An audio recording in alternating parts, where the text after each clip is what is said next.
जय श्री कृष्णा।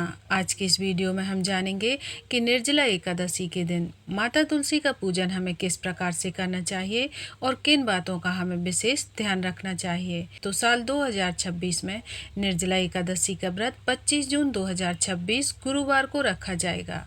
व्रत का पारण होगा 26 जून 2026 शुक्रवार की सुबह 5:25 से 8:13 के बीच में। तो निर्जला एकादशी को भीमसेनी एकादशी या फिर पांडव एकादशी के नाम से जाना जाता है। यह वर्ष की सबसे बड़ी और सबसे पुण्यदायी एकादशी मानी जाती है और शास्त्रों में बताया गया है कि यदि कोई भक्त पूरे वर्ष की सभी एकादशियों का व्रत नहीं कर पाता है तो फिर उसे श्रद्धा पूर्वक निर्जला एकादशी का व्रत अवश्य ही करना चाहिए। ऐसा करने से सभी एकादशियों के समान पुण्य फल प्राप्त होता है। तो इस दिन भगवान श्री हरि विष्णु के साथ साथ माता तुलसी की भी पूजन का विशेष महत्व बताया गया है। मान्यता है कि जहाँ तुलसी माता का वास होता है वहाँ भगवान विष्णु स्वयं ही निवास करते हैं। इसलिए निर्जला एकादशी के दिन तुलसी पूजन अवश्य ही करना चाहिए। तो चलिए अब जान लेते हैं कि निर्जला एकादशी पर हम तुलसी पूजन कैसे करते हैं। तो सबसे पहले प्रातः काल ब्रह्म मुहूर्त में उठकर स्नान आदि से निवृत्त हो जाएं और फिर स्वच्छ वस्त्र धारण करें। हो सके तो पीले रंग के वस्त्र धारण करें और इसके बाद में पूजा की सभी सामग्री एकत्रित कर लें। अब जहाँ पर तुलसी माता विराजमान है उस स्थान को अच्छी तरह से साफ कर लीजिए और फिर इसके बाद में तुलसी माता के सामने हल्दी और कुमकुम या फिर चंदन से सुंदर स्वास्तिक का चिन्ह बना लें। आप चाहें तो रंगोली या चौक बना सकते हैं। पूजा के स्थान को यथासंभव स्वच्छ कर लें और पवित्र रखें। चलिए तो पूजा शुरू करते हैं। तो शास्त्रों में किसी भी पूजा से पहले दीप प्रज्वलित करना शुभ माना जाता है, क्योंकि दीपक अज्ञान रूपी अंधकार को दूर करके ज्ञान और सकारात्मक ऊर्जा का प्रकाश फैलाता है। इसके लिए हमें एक मिट्टी या फिर पीतल का दीपक ले लेना है। दीपक के नीचे आपको गेहूं, जौ या फिर तिलों का आसन देकर दीपक को स्थापित कर देना है। अब दीपक में आप शुद्ध घी या फिर तिल का तेल डाल लीजिए। फिर श्रद्धा पूर्वक दीपक को प्रज्वलित करें। दीपक जलाने के बाद दीपक में रोली अर्पित करें, हल्दी अर्पित करें और फिर उसके बाद में कुछ पुष्प अर्पित कर दें। इसके बाद में धूप दिखा दें और फिर अब दीपक पर कलावा अर्पित कर दें और फिर इसके बाद भगवान से प्रार्थना करें कि हमारे जीवन के सभी कष्ट, रोग, दोष और नकारात्मकता दूर हो तथा घर में सुख, शांति और समृद्धि बनी रहे।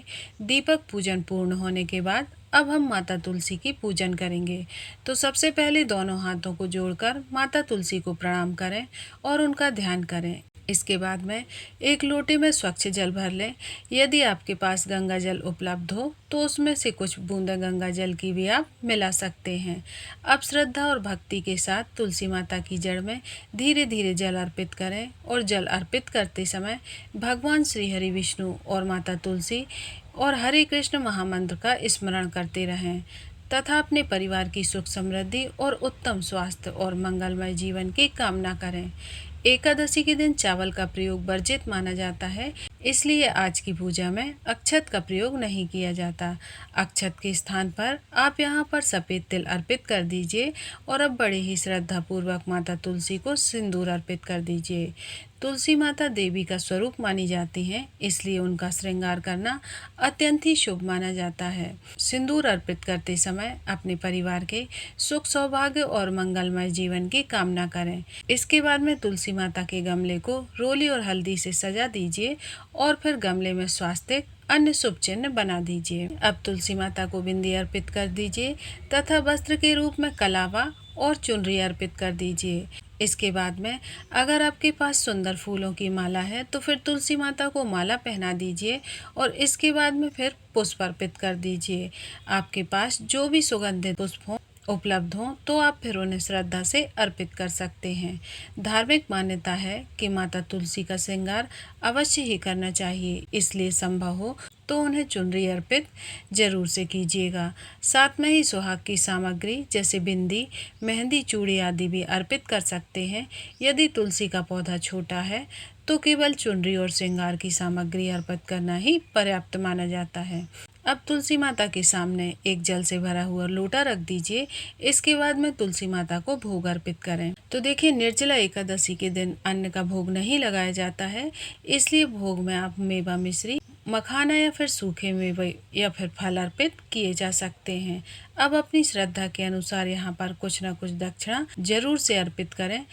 और निर्जला एकादशी के दिन जल के दान का विशेष महत्व बताया गया है, इसलिए अब एक मिट्टी का घड़ा ले लें और उसमें स्वच्छ जल भरें। घड़े के कंठ पर मौली बांधें तथा हल्दी और कुमकुम से तिलक करें। अब घड़े को माता तुलसी के समक्ष श्रद्धा पूर्वक अर्पित करें। यदि आप चाहें तो जल के स्थान पर शरबत भरकर भी दान कर सकते हैं, क्योंकि आज के दिन मीठे का दान किया जाता है, तो इसलिए हमने यहाँ पर कटोरी में चीनी भरकर रख दी है। इसके बाद में हमें घड़े के मुख को मिट्टी के पात्र के ढक्कन से ढक देना है और उसके ऊपर थोड़े से सफ़ेद तिल और कटोरी में चीनी भरकर रख देना है। अब घड़े के साथ में कोई मौसमी फल, जैसे कि आपके पास खरबूजा हो, खीरा हो, ककड़ी हो या फिर आम हो, अन्य फल भी आप अर्पित कर सकते हैं। तो मैंने यहाँ पर आम रख दिया है। निर्जला एकादशी में जल से भरे घड़े और फल का दान करना अत्यंत ही पुण्यदायी माना जाता है। अब दोनों हाथ जोड़कर भगवान श्री हरि विष्णु, माता लक्ष्मी, माता तुलसी का ध्यान करें तथा अपने परिवार की सुख शांति और समृद्धि और उत्तम स्वास्थ्य की उन्नति की प्रार्थना करें। इसके बाद में श्रद्धा और भक्ति के साथ माता तुलसी की आरती करें। आरती करते समय मन को पूर्ण रूप से भगवान और माता तुलसी के चरणों में समर्पित करें। आरती पूर्ण होने के बाद माता तुलसी की 7 बार, 11 बार या फिर 21 बार प्रदक्षिणा करें। प्रदक्षिणा करते समय भगवान विष्णु का स्मरण करते रहें। तुलसी माता की परिक्रमा करना अत्यंत ही शुभ माना जाता है। परिक्रमा के बाद माता तुलसी के चरण स्पर्श करें और पूजा में हुई किसी भी भूल चूक के लिए क्षमा याचना करें। अब तुलसी माता से हम सुहाग लेंगे। तो धार्मिक मान्यता है कि किसी भी देवी स्वरूप की पूजा करने में हमें माता से सुहाग लेना अत्यंत ही शुभ माना जाता है। इससे सौभाग्य और मंगल की प्राप्ति होती है। तो पूजा पूर्ण होने के बाद जो श्रृंगार की सामग्री, जो दक्षिणा की सामग्री और जो जल से भरा हुआ घड़ा है, फल आपने अर्पित किए हैं, उन्हें किसी योग्य ब्राह्मण, साधु या जरूरतमंद व्यक्ति को दान दे दीजिए। ऐसा करने से पूजा और दान दोनों ही पूर्ण हो जाते हैं। इससे हमें व्रत के पूर्ण फल की प्राप्ति होती है। तो श्रद्धा और विधि विधान से किया गया यह तुलसी का पूजन भगवान श्री हरि विष्णु को अत्यंत प्रिय होता है। मान्यता है कि निर्जला एकादशी के दिन तुलसी माता की पूजा करने से पापों का नाश होता है, पुण्य की प्राप्ति होती है और घर में सुख शांति तथा समृद्धि का वास रहता है। तो आशा करती हूँ कि आपको जानकारी पसंद आई होगी। वीडियो अच्छी लगी हो तो इसे लाइक जरूर करें, अपने परिवार और मित्रों के साथ शेयर करें और हमारे चैनल प्रियंका धर्म ज्ञान को सब्सक्राइब करना न भूलें। कमेंट में अवश्य लिखें जय तुलसी माता, जय श्री हरि विष्णु। मिलते हैं ऐसे ही अगले रोचक वीडियो में। धन्यवाद।